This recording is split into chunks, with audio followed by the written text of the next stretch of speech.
नमस्कार दोस्तों जैसा कि आपको पता है हम कंप्यूटर से संबंधित महत्वपूर्ण प्रश्नों को डिस्कस कर रहे हैं। और दोस्तों इन प्रश्नों को हम टॉपिक वाइज डिस्कस कर रहे हैं। इससे पहले दोस्तों हमने 16 टॉपिकों को कवर कर लिया है। आज का हमारा टॉपिक है 17वां और इस टॉपिक का नाम है माइक्रोसॉफ्ट एक्सेल। इसके जो महत्वपूर्ण प्रश्न हैं उनको हम डिस्कस करेंगे जो विभिन्न परीक्षाओं में पूछे जा चुके हैं। तो दोस्तों इसमें आपको 50 से अधिक प्रश्न मिलेंगे, वन लाइनर प्रश्न हो गए दोस्तों, और सभी प्रश्न किसी भी परीक्षा में पूछे जा चुके हैं दोस्तों। यूपीएससी से लेके आईबीपीएस, एसएससी सभी एग्ज़ामों पे पूछे जा चुके प्रश्न हैं दोस्तों। इससे आपको एक आइडिया मिल जाएगा कि कैसे एग्ज़ाम में प्रश्न पूछे जाते हैं कंप्यूटर से संबंधित माइक्रोसॉफ्ट एक्सेल के टॉपिक से। तो दोस्तों चलिए शुरू करते हैं। दोस्तों पहला क्वेश्चन है सम B1 अनुपात B8 उदाहरण है। तो ये फार्मूला का उदाहरण है दोस्तों। कंप्यूटर में फार्मूला बार में ये उदाहरण होता है।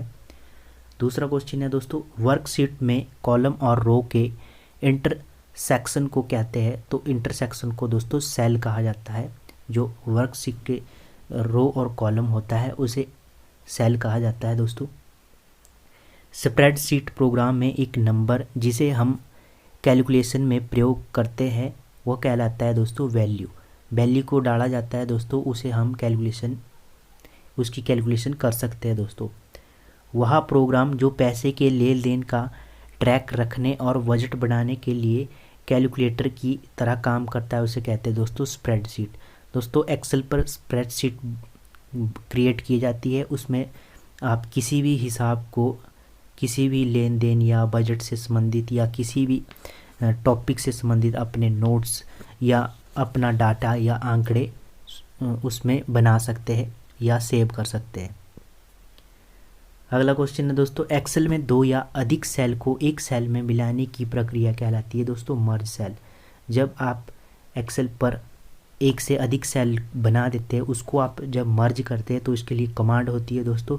उसके द्वारा आप अधिक से अधिक जो आपकी सेल होगी उसको एक सेल में मर्ज कर सकते हैं दोस्तों, उसे मर्ज सेल कहते हैं।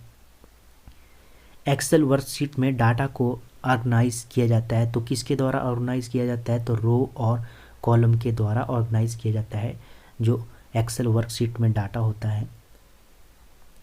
एक्सेल वह प्रोग्राम है जिसका प्रयोग किया जाता है दोस्तों। एक्सेल जो प्रोग्राम है इसका प्रयोग स्प्रेडशीट तैयार करने के लिए किया जाता है दोस्तों। स्प्रेडशीट क्या होती है दोस्तों? ये आपका किसी रिकॉर्ड से संबंधित, आंकड़े से संबंधित सीट होती है जिसमें आपके कोई आंकड़े हो गए, नाम हो गए या किसी रिजल्ट के बारे में डाटा होगा, उसको स्प्रेडशीट कहते हैं।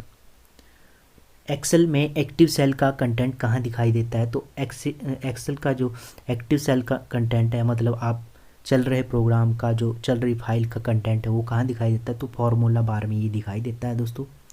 एक्सेल में किसी सेल की पहचान होती है। तो सेल की पहचान दोस्तों सेल एड्रेस से होती है एक्सेल में।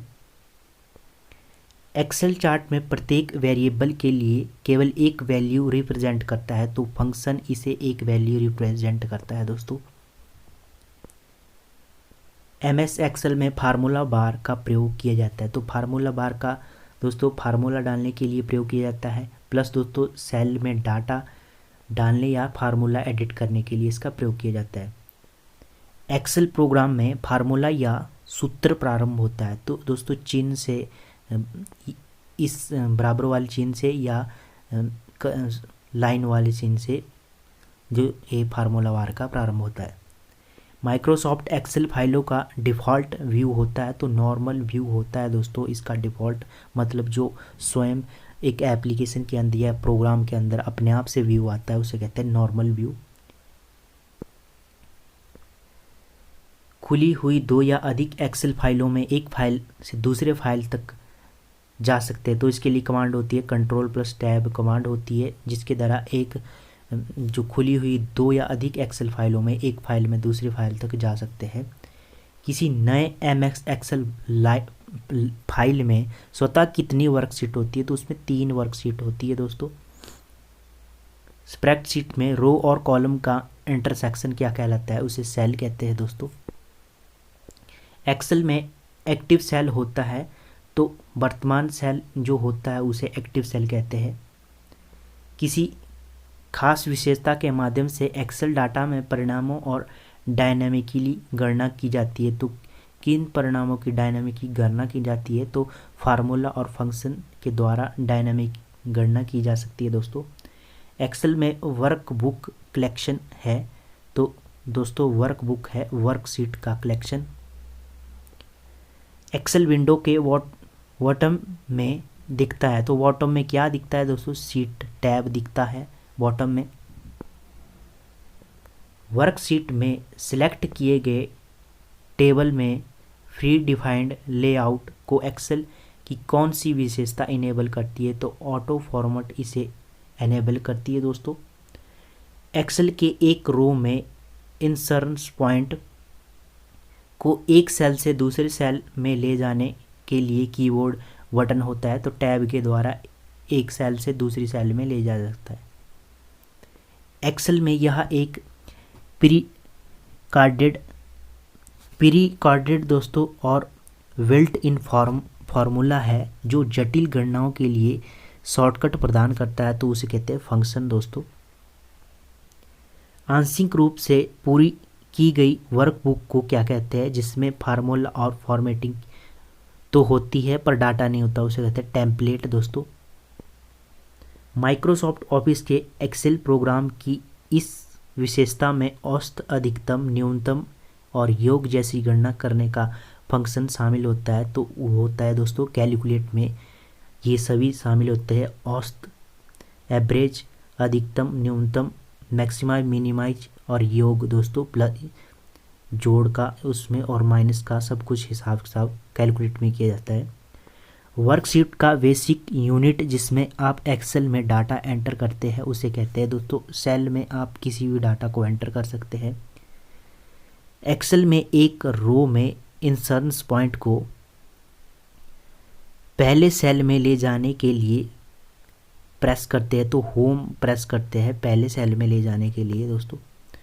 किसी व्यापारी के ग्राहक इन्वेंट्री तथा पेरोल रिकॉर्ड्स को स्टोर करने के लिए सर्वाधिक उपयुक्त है, तो वर्कशीट सबसे उपयुक्त है दोस्तों किसी व्यापारी के या ग्राहक के इन्वेंट्री, पेरोल रिकॉर्ड्स को रिकॉर्ड करने के लिए या स्टोर करने के लिए।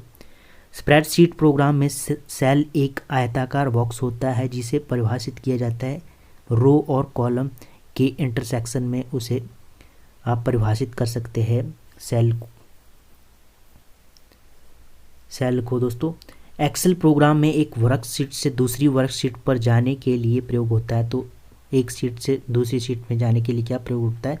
तो शीट टैब प्रयोग होता है दोस्तों। स्प्रेडशीट सॉफ्टवेयर के प्रयोग में उपलब्ध आंकड़ा समष्टि जिसे डाटा एंट्री की सबसे छोटी इकाई दोस्तों, डाटा एंट्री की सबसे छोटी इकाई है आंकड़ा समष्टि की सबसे छोटी इकाई है सेल। एमएस एक्सेल में रो और कॉलम का संग्रह जो मूल पाठ तथा संख्याओं को धारण करता है उसे कहलाते हैं वर्कशीट कहते हैं दोस्तों उसे।